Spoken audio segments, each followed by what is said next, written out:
Saludándoles atentamente su amigo José Manuel Marmolejo Delgado en nuestro programa Hace algún tiempo en ese lugar, de esta gran estación OMV Radio en Ecatepec de Morelos, Estado de México. Damos inicio a nuestro programa con nuestra sección de Historia de Ecatepec. Dice Enrique García Escamilla que a Chiconautla se le otorgó el estatus jurídico de corregimiento y en los años 50 de 1550 el corregidor de Chiconautla, a él se le concedió jurisdicción sobre Ecatepec y Xaltocan y aunque en la siguiente década Chiconautla pasó a depender de Texcoco y Xaltocan, y Chiconautla en la siguiente década pasó a depender, a pesar de que era un corregimiento, tanto de Texcoco, Chiconautla, como Xaltocan de Zumpango. El siglo XVII registró un cambio administrativo, pasando los corregimientos a ser alcaldías mayores, y entonces San Cristóbal, Ecatepec, fue gobernado por un alcalde mayor y por un gobernador de naturales, o como se decía, gobernador de indios.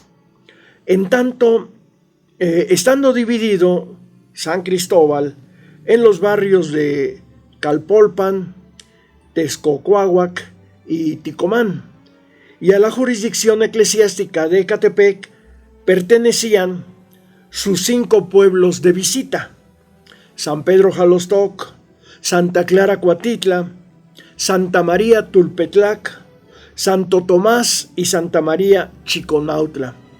En 1786, y hasta el triunfo del movimiento insurgente, Ecatepec formó parte de la Intendencia de México, dejando la categoría de partido al año siguiente, bajo la jurisdicción de San Juan Teotihuacán. Pues esta es parte de la importante historia de nuestro municipio Ecatepec, una historia muy antigua, desde épocas pre-teotihuacanas hasta la fecha, porque Ecatepec es historia, Ecatepec es cultura. Ecatepec tiene una historia increíblemente llena de cosas importantes. Ecatepec es más que la violencia y la inseguridad. Ecatepec es cultura, historia. Ahora nos vamos a nuestra historia de México. En las anteriores emisiones hemos estado hablando de la intervención francesa en nuestro país, esa intervención extranjera que fue propiciada por la derecha de aquel entonces, los conservadores y la Iglesia Católica. Y nos estamos respaldando para hablar de la intervención francesa en el tomo que escribió en México a través de los siglos José María Vigil. Los invasores de Puebla lanzaron el decreto que ordenaba secuestrar los bienes de las personas que opusieron resistencia a los franceses. Estamos hablando del año 1863. Tales medidas, apunta Vigil, no hacían mella en el clero, que continuaba respaldando la intervención, considerándola positiva para sus intereses. Forey, el invasor, asistió a la procesión de Corpus en Puebla, en la que los clérigos volvían a vestir sus suntuosas galas. A las monjas se les volvió a enclaustrar en los conventos. Benito Juárez abandonó la capital la noche del 30 de mayo de 1863, conjuntamente con los miembros del gobierno liberal, y desde luego conservando la investidura presidencial constitucional como titular del Poder Ejecutivo.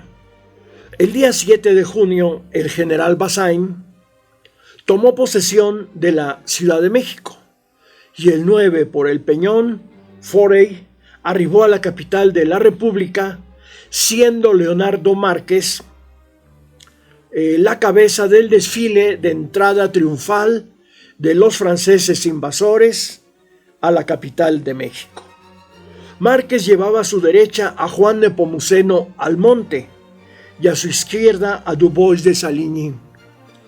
En catedral fueron recibidos por el Cabildo Metropolitano los invasores que bañaron a México de sangre ante la ausencia de arzobispo.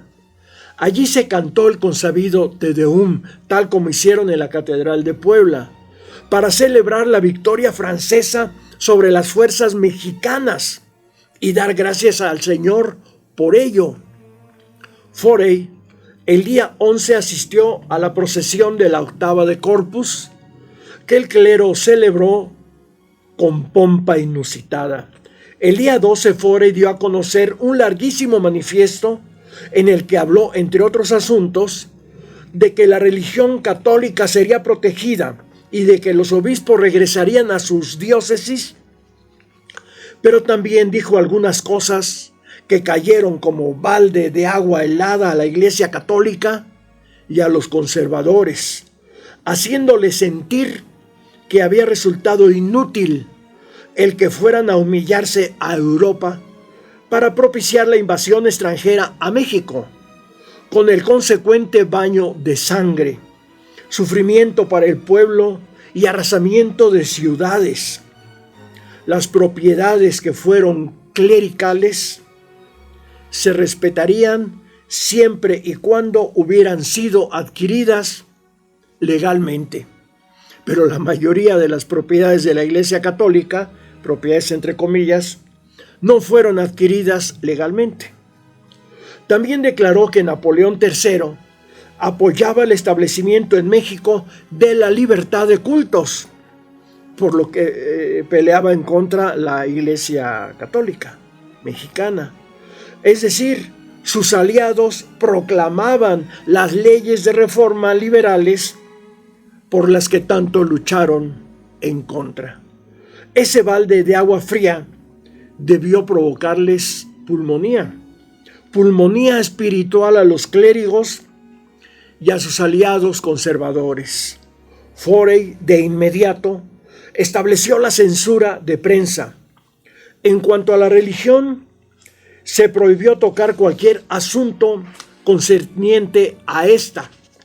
Se ordenó no enfocarse a temas que pudieran comprometer los intereses sagrados y menoscabar la consideración y el honor del clero. El día 16 de julio se nombró una junta de gobierno que se componía de 35 personas, misma que designaría a 3 ciudadanos que se harían cargo del poder ejecutivo. El día 21 fue electa la Junta Superior de Gobierno, que designó como su presidente a Teodoro Lares y secretarios a Alejandro Arango y Escandón y a José María Andrade.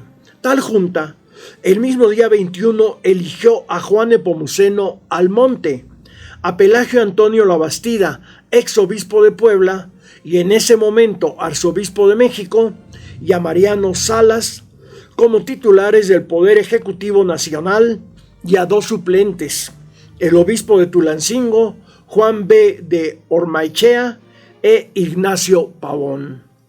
Todo ello ante un crucifijo.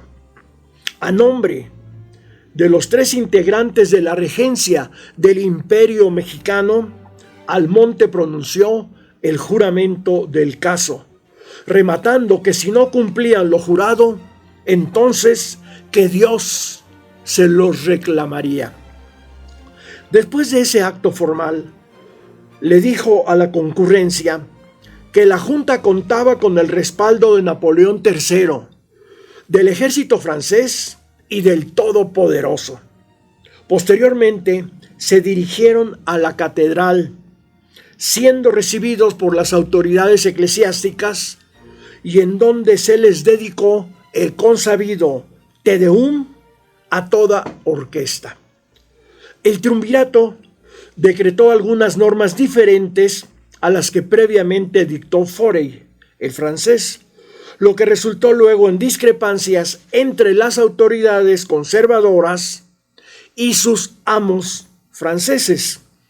Restableció el libre culto religioso y señaló que la Iglesia Católica ya no encontraría opositor o enemigo en el gobierno. Se restableció el orden de Guadalupe y este otorgó a Forey y a Saligny la Gran Cruz. El día 8 se instaló la Junta de Notables compuesta por 215 hombres, misma que resolvió sobre la forma de gobierno que adoptaría la nación mexicana. El día 10 de julio, el gobierno conservador decretaba que México adoptaba como forma de gobierno la monarquía moderada, que sería hereditaria, cuya corona imperial recaería en el príncipe católico, el austriaco Fernando Maximiliano, y se apelaría a la benevolencia de Napoleón III para que en caso de que Maximiliano de Habsburgo no pudiera asumir el cargo, el emperador nombraría a otro príncipe católico. Después se dio las gracias a todos los que participaron en el esfuerzo de llevar a México a tal príncipe para que lo gobernara, y se acordó que se enviaría al Papa una copia del acta en que se resolvía que México fuera una monarquía, para que el prelado de Roma bendijera dicho acuerdo.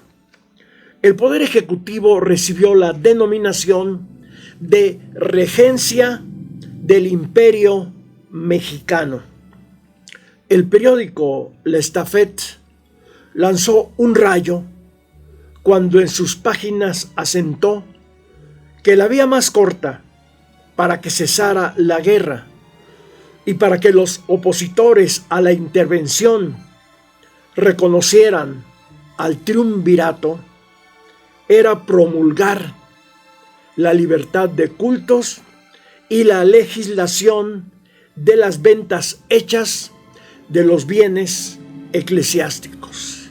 Forey, temeroso, envió una nota crítica al periódico por esas opiniones. Pues esta era la situación terrible que vivía la nación mexicana después de que los franceses dominaron Puebla y la capital de la República, teniendo Juárez que llevarse su gobierno hacia el norte. Y resulta que la Iglesia Católica que trajo a los franceses se vio decepcionada porque el nuevo gobierno impuesto por los franceses en realidad no tomó las medidas que la Iglesia Católica quería que se tomaran, como fue el caso, por ejemplo, de que estableció la libertad de cultos. La Iglesia quería ser la única, la católica quería ser la única religión existente en México. Y la otra, los bienes de la Iglesia no eran precisamente bienes de la Iglesia, eran bienes en poder de la Iglesia. La Iglesia se apoderó de muchísimos bienes, haciendas, edificios, casas, hospitales, escuelas, todo lo tenía la Iglesia bajo su control. La ley de reforma le quitaron ese control, pero los franceses con su gobierno títere no le devolvieron a la Iglesia los bienes que decía la Iglesia que eran de esta institución, sino por el contrario, legalizó la venta de esos bienes, porque Napoleón y Maximiliano eran liberales, eran unos asesinos que injustamente invadieron México, pero su escuela era el liberalismo. Pero de esta temática continuaremos hablando en nuestra siguiente emisión de Hace algún tiempo en ese lugar de esta gran estación OMV Radio en Ecatepec de Morelos, Estado de México. Se despide de ustedes su amigo José Manuel Marmolejo Delgado.